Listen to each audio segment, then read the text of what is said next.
What's up? I am Michelle B, and in this video I want to talk about living a values-based life. In this video I want to walk you through step by step how to define your values and how to start living a values-based life. Because values are like your Google Maps. You chuck your Google Maps on to guide you through the world, and if you're like me, you managed to take 3 wrong turns even though the lady was extremely clear in her direction. Take the 3rd exit, not the 2nd. But as a general rule, you always get directed back onto the right path. How is that for a metaphor?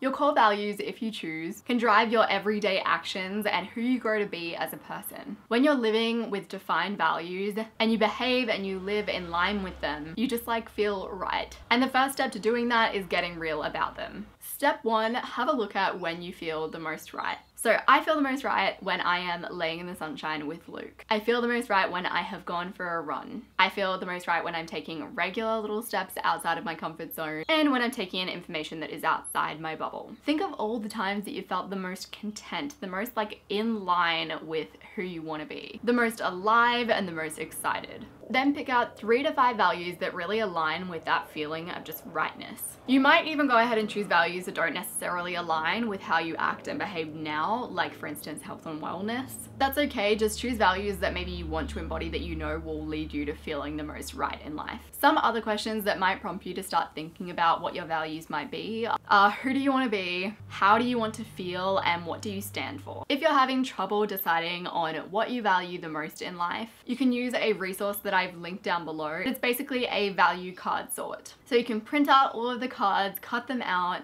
and then you can have a very important, not important, and important pile. Go through each value and place them in the pile that feels right. And then keep on narrowing down until you have 3 to 5 values in place that feel the most right for you. Step 2 is to give your values an associated mantra. So one of my values is health and wellness, like physical and mental health. I've stretched that out into a mini mantra for myself, which isn't like my own self-made mantra, but it is mind and body first, everything else second. I think I posted this onto my Instagram just a few weeks ago. It's something that I can say to myself over and over again when I don't feel like going on a run in the morning, or when I feel like I just can't be bothered to make myself food and eat. You can repeat your mantras to yourself over and over, and every time they'll give you a little bit of energy, even if that sounds a little bit woo-woo. Step 3 is to understand what your values look like on a day-to-day basis. So if one of your values is to always be curious, what does that actually look like to you? Is it all about asking lots of questions when you meet a new person? Or maybe it's all about seeking out lots of new reading materials and always be learning. Is it watching documentaries that make you question your whole life, or trying something new every weekend and traveling regularly? Write down a list or draw out a little mind map that demonstrates what your values actually look like in a day, a week, a month, or a year. Step 4 is to keep yourself on course. So your values are your Google Maps.